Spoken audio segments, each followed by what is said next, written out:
যারা ফ্রিল্যান্সিং করে না ইউজুয়ালি, যারা শুনে যে এখন যে কোর্সেস যারা সেল করতেছে ওদের মার্কেটিংটা এইভাবে থাকে যে আপনি ফ্রিল্যান্সিং করে মাসে 70,000 টাকা কামান, 2 লাখ টাকা কামান, আমার এখানে এত টাকা ঢুকতেছে, স্ক্রিনশট দেখাচ্ছে। ওই জিনিসটা তো দেখাতে পারি না। আমি আসলে একটা জিনিস খেয়াল করছি যে লোকাল ক্লায়েন্টের অনেকের কাছে মানে ভালো কাজের ডিমান্ড আছে। ফ্রিল্যান্সিং মার্কেট প্লেস যেটা আছে ওইটাও তো একটা বিজনেস প্ল্যাটফর্ম। সো ওখানে অলরেডি প্রত্যেকদিন নতুন নতুন মানুষ অ্যাপ্লাই করতেছে। সো ওখানে খুব বেশি মানুষ সাস্টেইন করে না ওই মার্কেটে, খুব কম মানুষই ফ্রিল্যান্স মার্কেটে সাস্টেইন করে।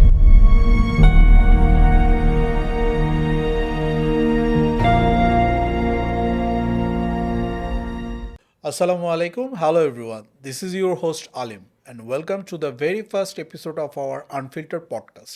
আজকে আমাদের সাথে গেস্ট হিসেবে যিনি আছেন তিনি একাধারে একজন graphic designer, digital marketing expert এবং এন্টারপ্রেনার। যদিও উনি নিজেকে গ্রাফিক ডিজাইনার হিসাবে পরিচয় দিতে বেশি স্বাচ্ছন্দ্য বোধ করেন এবং সবার কাছে উনি গ্রাফিক ডিজাইনার হিসাবেই বেশি জনপ্রিয়। আমাদের সাথে আছেন মিস্টার শারাফাত সিদ্দিকী রাহেব। আসসালামু আলাইকুম রাহেব ভাই। ওয়ালাইকুম আসসালাম ভাই, welcome to our podcast. Thank you very much for coming. Raheb ভাইয়ের ডিজাইন স্টুডিওর নাম হচ্ছে ব্লেন্ডিং ক্রিয়েটিভস। রাহেব ভাই, ব্লেন্ডিংয়ের কাজগুলো সম্পর্কে যদি আমাদেরকে একটু এক্সপ্লেইন করতেন। সো ব্লেন্ডিং আমি স্টার্ট করি I guess back in after Covid. হ্যাঁ, কোভিডের আগে আমি অ্যাজ এ ফ্রিল্যান্সার মার্কেটে কাজ করতাম, graphic designer. As a graphic designer. বিভিন্ন সময় বিভিন্ন রোল আমাদেরকে প্লে করতে হয় গ্রাফিক ডিজাইনারদেরকে। সো ওই জিনিসগুলো ক্লায়েন্ট টু ক্লায়েন্ট ভ্যারি করতো, কারো প্রিন্ট ডিজাইন, কারো ওয়েব ডেভেলপমেন্ট। সো ওই জিনিসগুলো আসলে মার্কেট নিড অনুযায়ী ক্লায়েন্ট টু ক্লায়েন্ট। রাহেব ভাইয়ের সাথে বাইরে পরিচয় আছে ওই হিসাবে বলে আমি তো আপনাকে অনেক সময় অফলাইনে অনেক কাজ করতে দেখছি। রাইট রাইট যেটা প্রিন্টেড যেটা বললেন। রাইট, প্রিন্ট থাকে, ইভেন্ট থাকে, সবকিছুই অল্প অল্প করে টাচ করা হয়েছে। তো যখন আস্তে আস্তে চিটগাঁয়ে যখন আমি কাজ করা শুরু করি 2016-এ ঢাকা থেকে ব্যাক করার পরে, তো তখন একটা ক্লায়েন্ট ধরেন কাজ করতেছি, ওনার সাথে কাজ করতে করতে হয়তো ওনার সাথে একটা ভালো রিলেশনশিপ বা র্যাপোর্ট বিল্ড হলো। তো তখন উনি এক্সপেক্ট করতো যে আমি আরো ওনার অন্যান্য বাকি যে কাজগুলো কাজগুলো আছে ওগুলো আমি হ্যান্ডেল করি। তো ওইটা করতে করতে চ্যালেঞ্জ নিতে নিতে অনেকগুলা কাজই করা হয়ে যাইতো। বাট দেখা যেত যে ওই জিনিসটা আমাকে নতুন করে শিখে করতে হচ্ছে, বা নতুন একটা ভেন্ডর ক্রিয়েট করে বা ওর সাথে রিলেশনশিপ বিল্ড করে করতে হচ্ছে। তো ওইটা করতে গিয়ে অনেক কিছু শেখা হয়েছে, অনেক এক্সপ্লোর করা হয়েছে। লিটারালি নতুন অনেকগুলো ফিল্ডে আপনি এক্সপ্লোর করছেন ওই এক জায়গা থেকে। Right right. সো ওইসব করতে করতে গিয়ে পরে আবার একটা সময় গিয়ে ক্লায়েন্টদের থেকে ডিমান্ড আসলো যে আপনি তো একলা এগুলো হ্যান্ডেল করতে পারছেন না, why don't you make a company বা Firm. টিম বানান। হ্যাঁ, বাট ওই জিনিসটা আসলে একটু আমার জন্য ইজিয়ার ছিল না ওই সময়, যে একটা টিম বিল্ড করব বা ওরকম স্যালারিতে কিছু এমপ্লয়িজ নিব। ওইটা অনেকগুলো আলাদা দায়িত্ব এসে পড়ে একটা রাইট রাইট। ইয়ে করলে।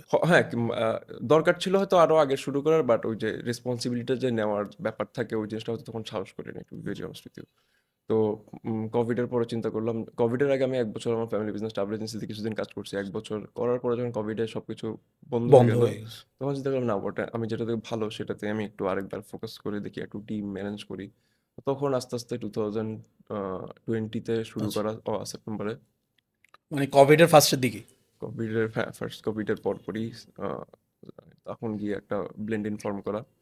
তো এখন পর্যন্ত তো মোটামুটি আলহামদুলিল্লাহ চলতেছে। অনেক ইটারেশন হয়েছে, আপস এন্ড ডাউনস ছিল, বাট স্টিল আলহামদুলিল্লাহ ভালো। ব্লেন্ডিনের কাস্টমার বেস কি মোটামুটি লোকাল না ফরেন বেশি হয়? এখনো we are local based. Local local base. ক্লায়েন্টেলই আচ্ছা আচ্ছা। আমাদেরকে এখনো চালায় নিয়ে যাচ্ছে আলহামদুলিল্লাহ। আমরাও লোকাল ক্লায়েন্টদেরকে সাপোর্ট দিয়ে যাচ্ছি, উইচ যেটা আসলে আমাদের সবার তো শুভাকাঙ্ক্ষী থাকে। আমারও যারা পরিচিত আছে সবাই অ্যাকচুয়ালি একটা জিনিসই বলে যে তুমি বাইরের ক্লায়েন্টটা ফোকাস করো, ওই ব্যাপার কাজ ভালো হয় সেই। বাট দেখা যাচ্ছে এখন যে টিমটা আমার ফর্ম করা, বা যেটা আমি যে টিমটা আছে ওটার জন্য আসলে, বা আমি আরো অন্যান্য বিজনেসের যে রেসপন্সিবিলিটি আছে ওগুলো নিয়ে আসলে একটা বাইরের একটা ক্লায়েন্টের যেরকম ডেডিকেটেড একটা সময় বা টিম দেওয়া লাগে, ওই জিনিসটা আমি আসলে সময় বের করে উঠতে কখনোই পারি নাই। বাট সো বাইরের পেমেন্টের ইয়েটা তো অনেক বেশি আই গেছে লোকাল ইয়ে থেকে ধরতে তো গেলে। না, অবভিয়াসলি ভালো, বাট কাউকে না কাউকে তো লোকাল না ক্লায়েন্টকে ওটা তো অবভিয়াসলি, ওটা তো করতে হবে, অবভিয়াসলি। তাই না? তো আমি আসলে একটা জিনিস খেয়াল করছি যে লোকাল ক্লায়েন্টের অনেকের কাছে মানে ভালো কাজের ডিমান্ড আছে। না সেটা ওরা তো অবশ্যই। বাইরের লেভেলের কাজ চায়। অবশ্যই। হ্যাঁ, তো ওদের আমি ওই মার্কেটটা ধর একটা গ্যাপ ছিল যে এই মার্কেটটা এই ধরনের নিডকে কেউ সার্ভ করতেছে না। হ্যাঁ, তো প্রিমিয়াম যে কাস্টমার বেস রাইট বলা রাইট, যায়, প্রিমিয়াম প্রিমিয়াম লোক। প্রিমিয়াম হোক না হোক, ধরেন সবার তো একটা ইচ্ছা থাকে, তো অবভিয়াসলি। না মানে তো কোয়ালিটি রাইট প্রিমিয়ামের রাইট দিক থেকে রাইট। বলতে তো তো ওখানে গিয়ে ধরলাম যে আমি চিন্তা করলাম যে এই মার্কেটটা আমি ট্যাপ করতে পারি, শিওর। আমার মনে হইলো। তো ওই এখনো ওইটাই ফোকাস করে আছি আচ্ছা। লোকাল ক্লায়েন্টদেরকে ওখানে অনেক অনেক কি বলবো এক্সপিরিয়েন্স গ্যাদারিং হয়েছে, অনেক ধরনের ক্লায়েন্টের সাথে কাজ করা হয়েছে। সো আলহামদুলিল্লাহ সোফার গুড এই জায়গায় এখনো এটাতে একটা ভালো আস্তে আস্তে সাড়া পাচ্ছি, অনেকজনের সাথে একটা গ্রহণযোগ্যতা বাড়ছে, যেটা আগে একটা ধরনের ব্যাপার থাকতো যে একটা ডিজাইনের যে একটা ভ্যালু ছিল মার্কেটে, ওই জিনিসটা আস্তে আস্তে মানুষ বুঝতেছে। বাড়তেছে। ওখানে বাজেটগুলো আস্তে আস্তে বাড়তেছে, বাজেটগুলো বাড়লে আমাদের টিমগুলো সাস্টেইন করতেছে। প্লাস সো ব্লেন্ডিং এর একটা ব্র্যান্ড ভ্যালু তো অলরেডি ক্রিয়েট হয়েছে মোটামুটি বলা কিছু যায়। না কিছু তো একটা সার্টেন অবভিয়াসলি লেভেলের মানুষ তো কোম্পানি আশেপাশে হিসেবে একটা আশেপাশে দু একজন মানুষ তো জানে এই আর না কি। জানি না, অবশ্যই আমরা জানি বলি কথা। Right. তো ভাইয়া ব্লেন্ডিং থেকে এখন মূলত আপনারা কি সার্ভ করছেন? মোস্টলি আমি যখন স্টার্ট করি আমরা আমার নিজের সার্কেলে যারা সাথে ক্লায়েন্টস থাকে কাজ করতাম সব মিলে শুরুতেই ধরেন আমরা প্রায় ফার্স্ট ইয়ারেই অ্যারাউন্ড 13 ক্লায়েন্টস ল্যান্ড করে ফেলি আচ্ছা। Every month. ওদেরকে সার্ভিস করছিলাম, রেস্টুরেন্টস ছিল, বিভিন্ন ধরনের অটোমোবাইলস কোম্পানি ছিল, সার্ভিস কোম্পানি ছিল। বাট দেখা গেছে হচ্ছে আবার ওই টিমটা ওই big amount of numbers of client serve করতে গেলে আমাকে একটা big number of employees hire হ্যাঁ, করতে টিমও হচ্ছিল। অনেক বড় লাগতেছে। রাইট। সো বাট আমি ওই হায়ারিং প্রসেসে কি দেখলাম যে সে ফর এক্সাম্পল ঢাকায় একটা এজেন্সি আমি নতুন দিলাম, হ্যাঁ, আমি একটা বাজেট নিয়ে নামলাম, আমি Sure. চেষ্টা করতে পারি যে আমি অন্য একটা এজেন্সিতে কাজ করছি এরকম কিছু ছেলেপেলে আমি হায়ার করতে নিয়ে পারি, আসা নিয়ে আসা যায়, পোচ করা যায়, ও অনেক ধরনের ক্যাটাগরি ইয়ামেন্ট করা যায় যে এমপ্লয়িজ হায়ার করতে গিয়ে। বাট চিটগাংয়ের ক্ষেত্রে গিয়ে যেটা হয়েছে আসলে এই প্রফেশনে কাজ করে এরকম মানুষ খুঁজে পাওয়াটাই কষ্ট। আচ্ছা। কষ্ট কেন? এখানে আসলে ওই টাইপের কোম্পানি কালচারটা নাই। কোম্পানি ডিজিটাল মার্কেটিং প্লাস ওই পার্সন গুলো নেই, ডিজাইন সার্ভিস আছে এখন এখন আফটার বাড়তেছে কিছুদিন পর এই রিসেন্ট লাস্ট 2-3 ইয়ার্স অনেকগুলো এজেন্সি আসছে মার্কেটে।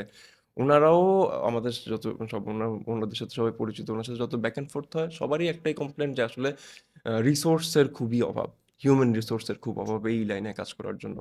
দুইটা জিনিস এবং রিসোর্স যে অভাব শুধু শুধু যে রিসোর্সের দোষ সেটা না, ওইটা ধরেন এখানে আমাদেরও একটা ল্যাকিংস আছে যে আমরা আসলে কতটুকু স্যালারি ওদেরকে প্রোভাইড করছি, কতটুকু ফিউচার প্রোভাইড করতে পারতেছি। একটা ধরেন একটা সরকারি চাকরি বা একটা ভালো প্রাইভেট হ্যাঁ কোম্পানিতে হ্যাঁ কোম্পানির যে ফিউচারটা আছে ওই ফিউচারগুলো এখনো আমাদের এজেন্সিগুলো এখনো অফার করতে প্রোভাইড করতে পারতেছে না। পারছে না। এটা ফুল ইকোসিস্টেমেরই একটা সমস্যা। সো আমার টিকে থাকা বাট ওইটার স্ট্রাগলটা হচ্ছে যে একটা ইকোসিস্টেম বিল্ড করা বা একটা এজেন্সি কালচার বিল্ড করা, যেখানে একটা ছেলে পেয়ে আমি একটা ছেলেকে হায়ার করার সময় বলতে পারি, একটা মেয়েকে হায়ার করার সময় বলতে পারি যে এখানে একটা ফিউচার আছে, মানে ইউ সাস্টেইনেবল ক্যান একটা স্টে হিয়ার ইন দিস জায়গা দাঁড়াচ্ছে। মার্কেট ফর নেক্সট 5-6 ইয়ার্স না, দেন ইউ ওখানে সেল ওই ফর। জায়গাটা আমার যে ধারণা যে মানে ফ্রিল্যান্সিংটাই একটা বড় একটা বিল্ডিং ব্লক হয়ে দাঁড়াচ্ছে, কারণ ফ্রিল্যান্সিং এর যে পেমেন্টটা বাইরে থেকে ইয়েস, পাচ্ছে ওটা ইয়েস। তো বাংলাদেশের ইউজুয়ালি তো প্রোভাইড করা পসিবল হবে না। Freelancing and market is very lucrative. Yeah. Lucrative is যে এখানে ডলারে পেমেন্ট করা হচ্ছে। Yes. আপনি আমি মানে যেটা হচ্ছে যারা ফ্রিল্যান্সিং করে না usually from the outside looking in, যারা শুনে যে এখন যে কোর্সেস যারা সেল করতেছে ওদের মার্কেটিংটা এইভাবে থাকে যে আপনি ফ্রিল্যান্সিং করে মাসে 70,000 টাকা কামান, 2 লাখ টাকা কামান, লাখ অন্য লাখ যেসব টাকা পডকাস্টে যেসব হয় যে এত টাকা কামাচ্ছে, ওর ইয়া দেখাচ্ছে যে আমার এখানে এত টাকা ঢুকতেছে, ঢুকতেছে স্ক্রিনশট দেখাচ্ছে। ওই জিনিসটা তো ডলারই দেখাতে ডলার। পারি না।